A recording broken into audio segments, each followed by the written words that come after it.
Assalamualaikum warahmatullahi wabarakatuh. Apa kabar teman-teman hari ini? Alhamdulillah, luar biasa, tetap ceria. Allahu Akbar, Allahu Akbar. Yes. Alhamdulillah, hari ini kita akan belajar bahasa Indonesia ya teman-teman ya. Nah, sebelum mulai pembelajaran, alangkah baiknya kita berdoa terlebih dahulu ya. Sikap berdoa, tangannya diangkat, kepalanya ditundukkan. Doa sebelum belajar.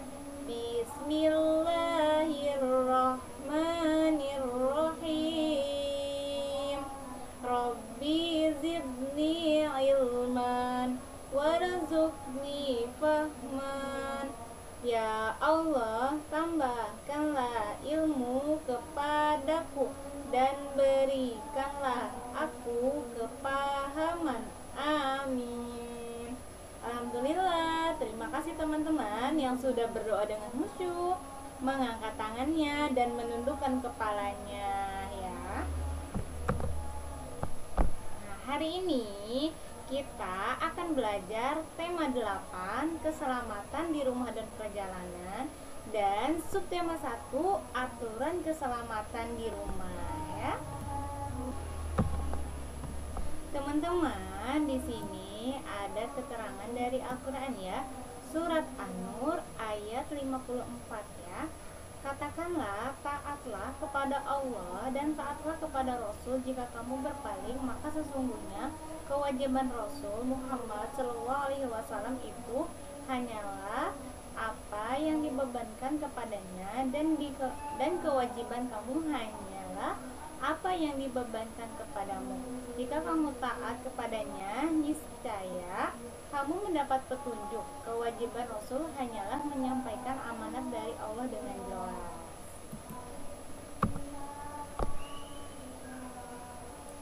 Nah, hari ini kita akan belajar aturan di rumah ya teman-teman. Nah, aturan adalah patokan yang membatasi tingkah laku seseorang.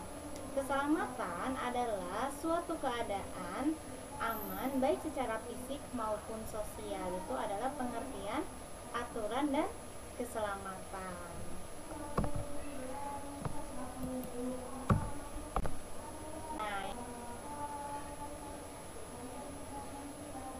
Nah, teman-teman, yang pertama yang akan kita bahas adalah keselamatan di dapur ya. Teman-teman boleh perhatikan di sini. Ini sepertinya ada di mana ya? Ada di dapur. Nah, yang pertama yang akan kita bahas aturan keselamatan di dapur. Nah, kira-kira apa saja ya keselamatan di dapur yang harus teman-teman perhatikan ya? Nah, ketahui apa yang harus dan jangan dilakukan. Melakukan pencegahan dengan ketenangan dan kehati-hatian untuk mencegah bahaya. Bahaya tersebut seperti luka bakar, terpleset, dan terjatuh. Selain itu, membaca instruksi dan menggunakan alat yang tepat akan menjaga keselamatan ketika di dapur ya. Jadi, teman-teman harus diperhatikan instruksi apa saja ketika teman-teman ada di dapur ya, agar teman-teman terhindar dari bahaya. Nah, ketika di dapur, perhatikan kompor masih menyala atau tidak. Nah, perhatikan mematikan kompor setelah selesai digunakan. Jadi, ketika teman-teman sudah selesai menggunakan kompor, dicek lagi sudah mati atau belum kompornya ya. Lalu, simpan benda tajam dan barang yang mudah panas di area yang tersembunyi. Nah, perhatikan benda tajam dan mudah panas ya di area yang tersembunyi. Dan hal yang harus dimiliki yaitu pemadam api, P3K, sepatu keselamatan. Yaitu adalah aturan keselamatan di dapur.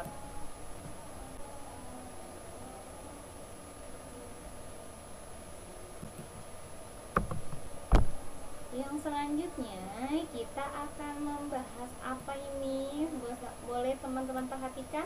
Di sini Ustazah sudah menampilkan gambar apa? Gambar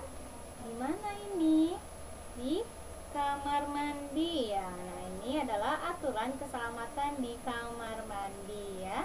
Kamar mandi yang resik dan bersih menunjang keselamatan di kamar mandi ya. Ketika kamar mandinya kotor, kamar mandinya tidak pernah dibersihkan, apa yang terjadi teman-teman dengan lantainya? Pasti akan menjadi licin ya. Aman tidak ya jika seperti itu?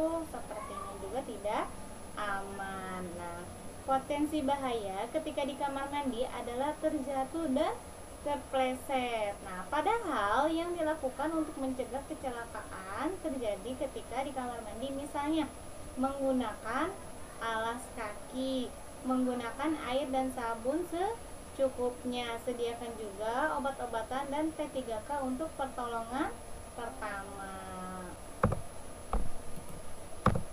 Selanjutnya kita akan membahas aturan keselamatan di seluruh ruangan ya. Teman-teman diperhatikan di sini ada 2 gambar ya. Nah, rumah yang resik, rapi dan bersih akan menunjang keselamatan di rumah. Keselamatan di rumah seperti tidak menyimpan barang-barang di sembarang tempat. Barang-barang yang disimpan di sembarangan tempat dapat menyebabkan tersandung dan terjatuh. Nah, diperhatikan di sini layarnya teman-teman. Nah, alhamdulillah semua barang-barangnya tersusun dengan rapi, sudah sesuai dengan tempatnya. Nah, hari ini kita akan membahas tanda baca titik dan koma ya. Kita langsung masuk ke pelajaran bahasa Indonesia ya teman-teman ya.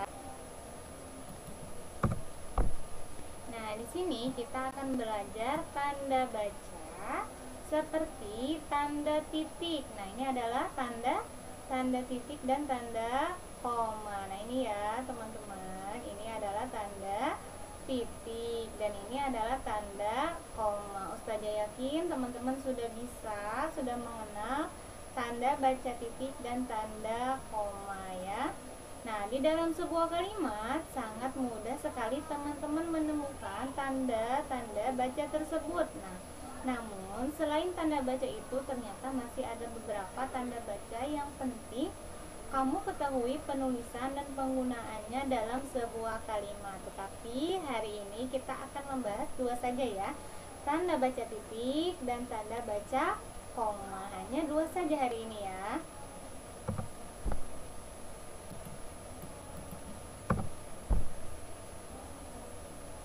Teman-teman, untuk yang pertama kita akan membahas tanda titik terlebih dahulu ya. Tanda baca yang satu ini hampir selalu bisa dijumpai dalam sebuah kalimat. Tanda titik letaknya berada di akhir kalimat. Ingat ya, kata kuncinya tanda titik terletak di akhir kalimat. Nah, biasanya berfungsi untuk mengakhiri sebuah kalimat. Namun ada juga beberapa penulisan dan pemakaian tanda baca titik lainnya yang harus kamu pahami ya. Yang pertama, tanda titik tidak dipakai pada judul ataupun keterangan pengirim maupun tujuan pada surat ya. Yang kedua, dipakai untuk mengakhiri angka ataupun huruf pada bentuk laporan atau tabel.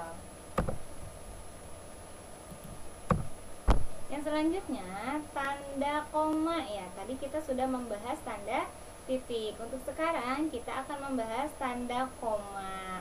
Ya, tanda koma ada beberapa fungsi dari tanda koma yang cenderung ditemukan dalam percakapan ataupun kalimat sehari-hari.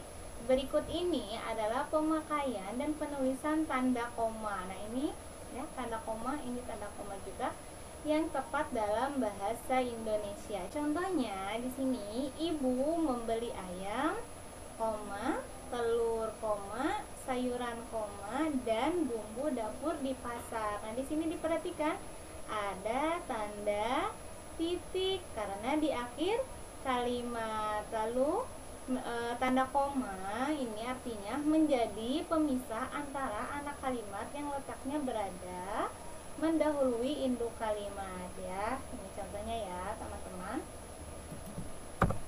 Selanjutnya di sini ada sebuah proyek yang harus teman-teman tuntaskan ya.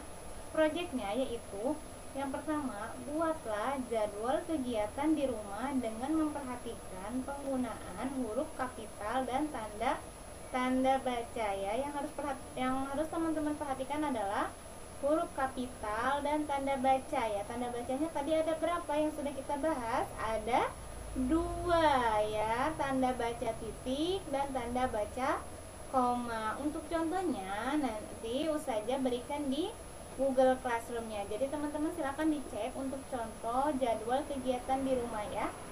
Ustazah sudah sediakan di Google Classroom-nya. Lalu yang kedua, tuliskan proyek tersebut di buku tulis bahasa Indonesia. Yang ketiga, kirimkan hasil proyek ke Classroom dalam berbentuk foto ya. Selamat mengerjakan proyek teman-teman. Teman-teman, di sini ada kesimpulan ya yang sudah tadi kita bahas. Nah, tanda baca adalah simbol yang tidak berkaitan dengan suatu bahasa. Tanda titik berguna untuk mengakhiri kalimat. Tanda koma berfungsi untuk memisahkan anak kalimat atau hal-hal yang disebutkan dalam kalimat. Itu adalah kesimpulan untuk pembelajaran hari ini ya, teman-teman. Terima kasih sudah menyaksikan video pembelajaran ini dan semoga teman-teman bisa lancar mengerjakan proyeknya. Nah, sebelum kita tutup pembelajaran, kita ucapkan hamdalah bersama-sama. Alhamdulillahirabbil alamin. Segala puji bagi Allah Tuhan semesta alam. Amin. Terima kasih teman-teman. Jangan lupa tetap semangat belajar di rumahnya. Dan jangan lupa berdoa agar pandemi ini cepat selesai dan teman-teman bisa beraktivitas normal seperti biasanya ya. Dan jangan lupa juga jaga kesehatan ya. Terima kasih teman-teman atas waktunya. Ustazah tutup dulu.